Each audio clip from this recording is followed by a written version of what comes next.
October 9, 2024 నుండి ఫిబ్రవరి 4, 2025 వరకు గురువు వక్రగతిలో సంచరిస్తూ ఉన్నారు. వృషభ రాశి వారికి గురువు వక్రగతి మూలంగా ఏ విధమైనటువంటి ఏ రాశులకి ఏ విధమైనటువంటి ఫలితాలు ఇవ్వబోతున్నాడు అనేటటువంటి విషయాన్ని సశాస్త్రీయంగా తెలుసుకునేటువంటి ప్రయత్నం చేద్దాం.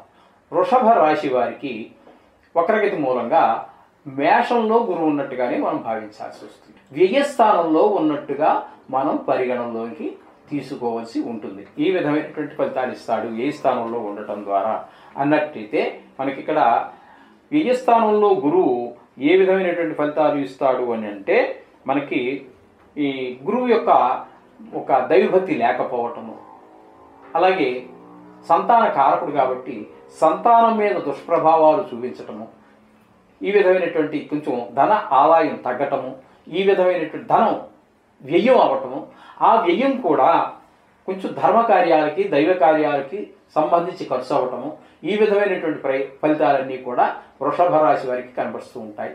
ఇవే ఫలితాలు మరలా మీకు మేషరాశి నుంచి 5వ రాశి అయినటువంటి సింహరాశి వారికి, సప్తమ దృష్టి వలన తులారాశి వారికి, భాగ్యస్థాన దృష్టి వలన 9వ స్థాన దృష్టి వలన మీకు ధనురాశి వారికి కూడా వీటి యొక్క ప్రభావం చూపిస్తూ ఉంటాడు, ప్రభావితం చేస్తాడు. అందుచేత ఈ రాశుల వారికి కూడా ఇవే ఫలితాలు ఇంచుమించుగా సరిపోతాయి. అయితే వీటికి పరిష్కారం ఏం చేసుకోవాలి? ఎందుకని అంటే మనకి ఇక్కడ గురువు 120 రోజులు అంటే సుమారుగా 4 నెలలు, 4, 3, 12 అంటే 4 నెలల కాలం వక్రించి ఉండటం చేత ఈ కొంచెం చెప్పాలి అంటే మనం మాసవారి ఫలితాలు వాటికంటే ఎక్కువ కాలమే దీర్ఘకాలమే ఉంటున్నాడు కాబట్టి మనం కొంచెం ప్రభావం ఎక్కువగా ఉండి బాధ ఎక్కువగా పడుతున్నట్టయితే ఎవరికి వాళ్ళకి తెలుస్తుంది ఆ తేడా ఎక్కువగా ప్రభావితం అవుతున్నారు అనుకున్నటువంటి వారు మామూలుగా ఆయనకు ప్రీతిపాత్రమైనటువంటి శనగల్ని ఆవుకు పెట్టడం కానీ నానబెట్టి దాని పద్ధతి ఉంటుంది కదండి, నానబెట్టి పెట్టాలి, పచ్చి పెట్టవద్దు, కడుపు నొప్పి వస్తుంది ఆవుకి. మనం దేవతగా భావించి పెడుతున్నాం కాబట్టి ఆ విధంగా జంతువుని మరో రకంగా బాధించే విధంగా వద్దు. అందుచేత నానబెట్టి పెట్టండి. లేదు గుడికి వెళ్ళండి, కొన్ని చోట్ల మీరే ప్రసాదం చేసి అంటే నానబెట్టి దాన్ని తిరగమాత వేసి తీసుకువెళ్తే వారు నైవేద్యం పెట్టి అక్కడ ఉన్నటువంటి పూజారి గారు నైవేద్యం పెట్టి భక్తులందరికీ పంచుతారు. ఇది ఒక విధానం. లేదు మేము అక్కడికి ఇక్కడికి వెళ్ళలేనటువంటి కొంచెం పెద్దవారు ఎవరైనా ఉన్నట్టయితే ఇంట్లో పెద్దవారు గురు చరిత్ర చదువుకోవటము, లేదా గురువుకు సంబంధించిన గురువు కాంచన సన్నిహం అని చెప్పేసి నవగ్రహ మంత్రాల్లో ఉంటుంది, అది చదువుకోండి. లేదా బీజాక్షర మంత్రాలు ఉంటాయి, అది చదువుకోండి. ఈ విధమైనటువంటివి కొంచెం దుష్ప్రభావాలు ఎక్కువగా కనిపిస్తూ ఉన్నట్టయితే అంటే దీనికి సపోర్టింగ్గా కూడా కొన్ని గ్రహాల యొక్క గ్రహాల యొక్క దృష్టి పడినట్టయితే ప్రభావం కొంచెం ఎక్కువ ఉంటుంది. ఇదే గురువు మీద కొన్ని మంచి గ్రహాల యొక్క దృష్టి పడినట్టయితే కొంచెం ఫలితం తేడా ఉంటుంది. అందుచేత ఎక్కువ దుష్టగ్రహాల యొక్క ప్రభావం పడినటువంటి వాళ్ళు ఎక్కువ బాధపడే అవకాశం ఉంటుంది. గురువు అదే స్థానంలో ఉండొచ్చు, అదే రాశి కావచ్చు, కానీ ప్రభావం ఎక్కువగా ఉంటుంది కాబట్టి వారు ఏం చేస్తారంటే 16,000 జపం చేసుకోండి. ఇంటి దగ్గర పెద్దవారు ఎవరైనా ఉన్నట్టయితే శ్లోకం కావచ్చు, వేదమంత్రం కావచ్చు, బీజాక్షర మంత్రం కావచ్చు. దీని ద్వారా కొంచెము ఆరోగ్యపరమైనటువంటి ఈ విషయాలు ఏమైనా బయటకు వస్తే గురు కవచము అని ఉంటుందండి. మీరు గూగుల్లో సెర్చ్ చేసినా వస్తుంది, లేదా యూట్యూబ్లో కొట్టినా కూడా చాలామంది పెట్టే ఉన్నారు.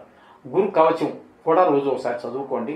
ఆరోగ్య విషయంగా మీకు మంచి ఫలితాలు కలిగే అవకాశం ఉంటుంది. ఇంట్లో పెద్దవారికి అందరికీ కూడా ఈ విధమైన చేసుకోండి. బయటికి వెళ్ళగలిగినటువంటి వాడు 4 రూపాయలు సంపాదించుకోగలిగినటువంటి వారు ఆ విధమైన చేయండి. శనగలు కూడా దానం ఇవ్వచ్చండి.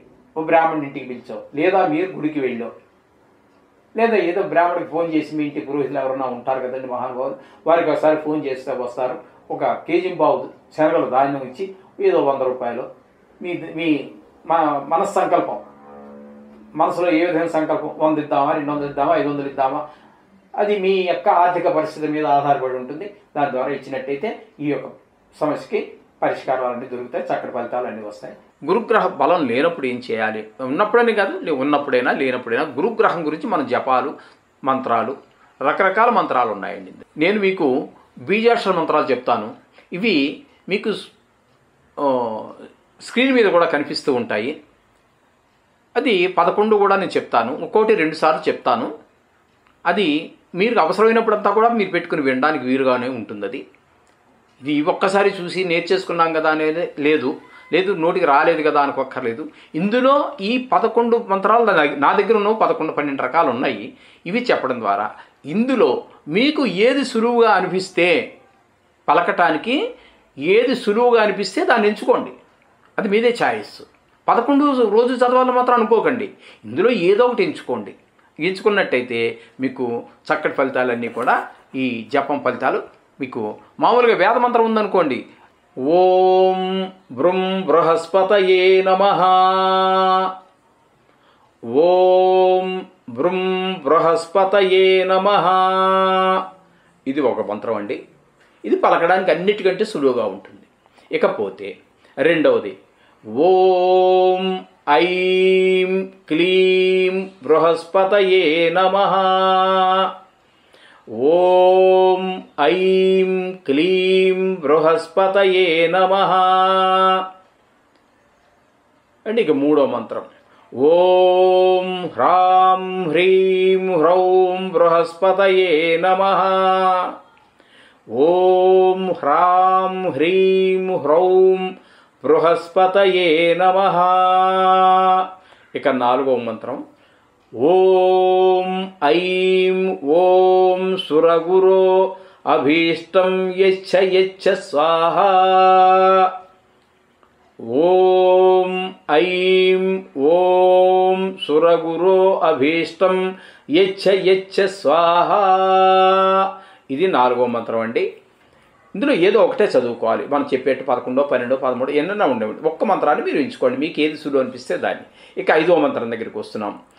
ఓం జాం జీం జూం సం బృహస్పతయే నమః, ఓం జాం జీం జూం సం బృహస్పతయే నమః.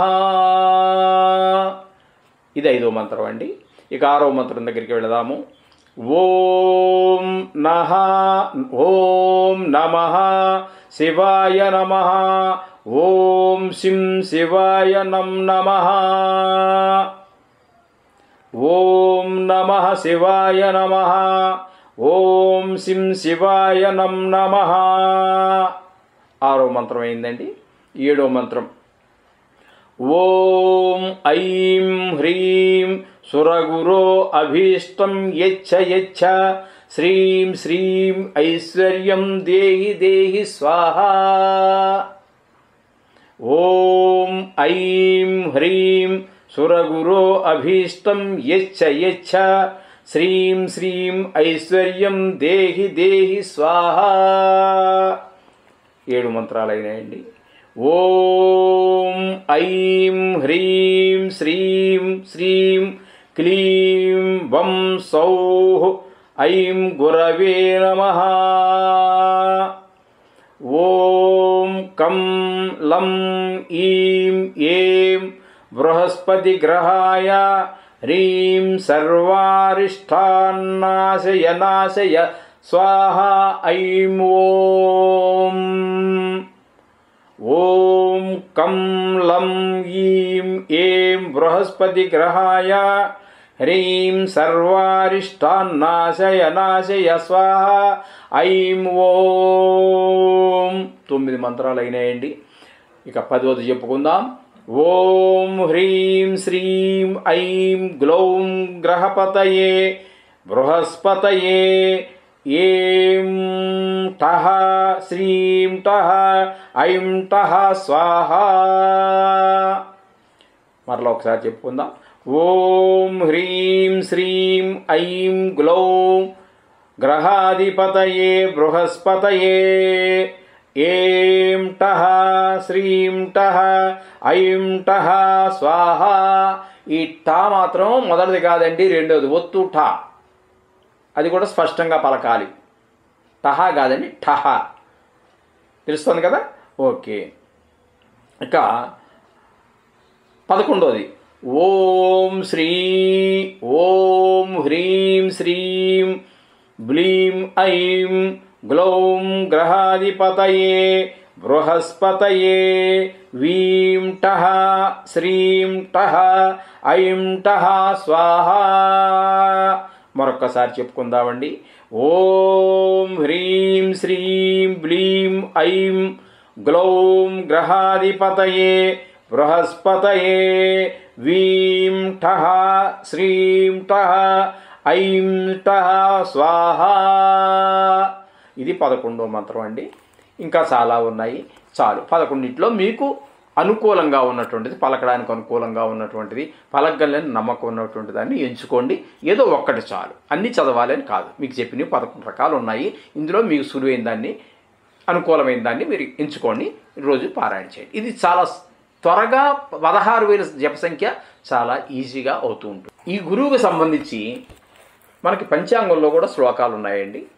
గాయత్రి మంత్రాలు కూడా ఉన్నాయండి. ఈ నవగ్రహాలకి గాయత్రి మంత్రాలు కూడా ఉన్నాయి. చేత వాటిలో ఆ గాయత్రి మంత్రాల్లో కూడా అవి కూడా ఒక 6, 7, 8 ఉన్నాయి. అందులో ఒకటి మాత్రం మనం చెప్పుకుందాము. అది గురువుకు సంబంధించినటువంటి గాయత్రి మంత్రం. ఇది కూడా మీకు స్క్రీన్ మీద స్క్రోల్ అవుతుంది, చూసుకోండి. మీరు ఎప్పుడు కావాలన్నా వినవచ్చు. ఆ స్క్రీన్ మీద స్క్రోల్ అవుతుంది కాబట్టి మీకు అది రాసుకోవచ్చు కూడా, పెన్ను పేపర్ తీసుకొని, లేదా వినొచ్చు. ఏ విధంగా అయినా సరే మీ సౌకర్యం. ఓం గురుదేవాయ విద్మహే పరబ్రహ్మణే ధీమహి తన్నో గురుః ప్రచోదయాత్. మరొక్కసారి చెప్తానండి ఇదే మంత్రాన్ని. ఓం గురుదేవాయ విద్మహే పరబ్రహ్మణే ధీమహి తన్నో గురుః ప్రచోదయాత్. ఈ గురువుకి ఇంకా విశేషంగా చేసుకోవాలి. ఇప్పుడు మనకి గ్రహచారం దగ్గరికి వచ్చేటప్పుడు ఒక సంవత్సరం కాలం పాటే మన దగ్గర ఒక్కొక్క రాశిలో సంచరిస్తూ ఉంటాడు కాబట్టి అది కొన్ని సుఫలితాలు ఇవ్వచ్చు, కొన్ని అశుఫలితాలు ఇవ్వచ్చు. ఇప్పుడు జాతకంలో కనుక మనకు గురుగ్రహం అనుకూలంగా ఉందా, మొత్తం చాలా బాగుంటుంది. కొన్ని ప్రతికూలమైంది అనుకోండి, అప్పుడు అది 16 సంవత్సరాల పాటు మనని కొంచెం ఇబ్బంది పెట్టేటువంటి పరిస్థితులు ఉంటాయి. కాబట్టి అటువంటప్పుడు ఖచ్చితంగా ఎక్కువ చేసుకోవాల్సి ఉంటుంది. అటువంటప్పుడు అంటే కొంచెం విశేషంగా చేసుకోవాల్సి ఉంటుంది. అంచేత అక్కడ మీరేం చేయాలి అంటే, ఈ గురువుకి సంబంధించి అష్టోత్తర శతనామావళి అంటే 108 నామావళి, 108 నామాలతో ఉంటాయి. అది కూడా చేసుకుని గురువుకి పూజ చేయవచ్చు. అలాగే ఇదే అష్టోత్తర శతనామ స్తోత్రం అని ఉంటుందండి. అంటే 108 నామాలలాగా విడివిడిగా నామాలు కాకుండా స్తోత్ర రూపంలో, అంటే శ్లోకాల రూపంలో ఉంటుంది. దాన్ని స్తోత్రం అంటారు. శ్లోకాల రూపంలో ఉన్నదాన్ని స్తోత్రం అంటారు. దాన్ని కూడా చేసుకోవచ్చు. 108 నామాలు విడిగా చేసుకోవచ్చు, లేదా ఆ విధంగా చేసుకోవచ్చు. కొన్ని సందర్భాలలో మనకి ఏమవుతుందంటే, ప్రతి గ్రహం వల్ల, ఏ గ్రహమైనా కావచ్చు, ఇప్పుడు ప్రస్తుతం మనం గురుగ్రహం గురించి చెప్పుకుంటున్నాం. కొన్ని సందర్భాలలో కొంచెం మనకి అపాయం జరిగేటటువంటిది, ఆరోగ్య సంబంధమైనటువంటివి, దెబ్బలు తాకేటటువంటి సందర్భాలు కూడా ప్రతి గ్రహం వల్ల కలుగుతుంటాయి ఉన్న స్థానాన్ని బట్టి. కాబట్టి గురుగ్రహం వలన ఇలాంటి సూచనలు మనకి కనుక తెలిస్తే, అంటే మనకు తెలియడం అంటే మన మీ గురువులు ఎవరైతే ఉన్నారో వారు చెబితే, అటువంటి పరిస్థితుల్లో అనారోగ్యాలు వచ్చినప్పుడు, ఈ దెబ్బలు తాగుతాయని తెలిసినప్పుడు మనం గురు కవచం అని ఉంటుందండి. కవచం అంటే ఇప్పుడు ఆ మాట వినే ఉంటారు మీరు. గురువుకు సంబంధించి కాదు, కవచం. పూర్వం యుద్ధానికి వెళ్ళినప్పుడు రాజులు సైన్యము కవచం వేసుకుంటారు. వాడి కొట్టినటువంటి కత్తి దెబ్బ తాకకుండా పైన ఇనపదేదో ఉంటుంది అన్నమాట. దానికే తగులుతుంది, మనిషికి దెబ్బ తగలదు. అందుచేత ఆ విధంగా ఇక్కడ గురు కవచం. ఆ గురువు వల్లే మనకి కొంచెం అనారోగ్యమో లేకపోతే దెబ్బలో తగిలేటట్టు ఉన్నాయి. ఏ భాగాన్ని తగులుతుందో తెలియదు. కాబట్టి ఇక్కడ ఈ గురుగ్రహం యొక్క కవచం మాత్రం అన్ని భాగాలు ఇందులో వస్తుంది. ఆ రకమైనటువంటి కవచం చదువుకోవటం వల్ల మనకి చాలా శుభప్రదమైనటువంటి ఫలితాలు, అది తగలవలసినటువంటి దెబ్బలు తగలకుండా వాటి నుంచి మనల్ని ఆ గురు భగవానుడే మనల్ని రక్షిస్తూ ఉంటాడు, ప్రొటెక్ట్ చేస్తూ ఉంటాడు. అందుచేత అది కూడా చాలా ఇంపార్టెంట్ అయినటువంటి విషయం. అందుచేత ఇది కూడా మీకు స్క్రీన్ మీద స్క్రోల్ అవుతూ ఉంటుందండి. ఇది మీరు చదువుకుంటే చాలా బాగుంటుంది. ఎందుకంటే మీరు రాసుకోవడానికి వీలుగా, ఇది కొంచెము 10 శ్లోకాలు ఉంటాయి, 20 లైన్లు ఉంటాయి. అది కొంచెము చదవగలిగితే చదువుకోండి. అది కవచం అనేటటువంటిది. మీకు ఈ సంస్కృతం యొక్క అక్షరాలు, ఈ విసర్గలు, ఉదాత్త అనుదాత్తాలు, ఇది అంటే శ్లోకాల్లో ఏముండవు అనుకోండి, ఉదాత్త అనుదాత్త స్వరితాలు. కానీ మొత్తం మీద కొంచెం ద్విత్వాక్షరాలు, సంయుక్తాక్షరాలు లాంటివి ఎక్కువగానే ఉంటాయి కాబట్టి వాటిని మీరు చదవగలిగితే చాలా మంచిది. ఓకే, లేదు ఒక బ్రాహ్మణ్ పెట్టి చదివించుకోండి. ఏమండి, చదువుతారు, చక్కగా పారాయణ చేస్తారు. మీకు అన్ని రకాలైనటువంటి మీకు శుభాలు కలుగుతాయి. వచ్చే ఆపదని మనం ఆయన ఆదుకుంటాడు. ఆయన వల్ల కలుగుతుంది కాబట్టి ఆయనే పారాయణ చేసినప్పుడు ఏం చేస్తాడు? ఆయనే కాపాడుతాడు. ఇంక దారి లేదు ఆయనకి. పాపం మీరు ప్రార్థించినప్పుడు ఏం చేస్తాడండి? మనకు రామాంజనేయ యుద్ధం చూడాల, రామాస్త్రం వదిలిపెట్టాడు ఆంజనేయుడి మీద. దానికి ప్రపంచంలో తిరుగులేదు. రామాస్త్రానికి, బ్రహ్మాస్త్రానికి, ఈ శివుడి యొక్క త్రిశూలానికి, సుదర్శన చక్రానికి తిరుగులేనటువంటివి సృష్టిలో. అలాంటి రామాస్త్రాన్ని ఆంజనేయ మీద ప్రదర్శించాడు. ఏం చేశాడండి అప్పుడు ఆంజనేయ స్వామి? రామనామం జపించాడు, ఆయనే కొట్టాడు, ఆయనే రక్షించుకోవాల్సి వచ్చింది. చూడండి ఎంత తమాషగా ఉంటాయి అవన్నీ. ఆ రకమైనటువంటి ఆయనే కాపాడతాడు మిమ్మల్ని. ఆయన ద్వారా వస్తుంది కాబట్టి, ఆ వచ్చే ఆపద ఏదైతే ఉందో ఆయన ద్వారా వస్తుంది కాబట్టి మీరు ఆయన యొక్క స్తోత్ర పారాయణలు, కవచాలు అవి చేస్తారు, ఆయన కాపాడతాడు అంతే. ఈ విధంగా చక్కటి ఫలితాలన్నీ చాలా ఉన్నాయని ఆ విధమైనటువంటి చేసుకున్నట్టయితే మీకు చాలా చక్కటి ఫలితాలు పొందుతారు. శుభం భూయాత్.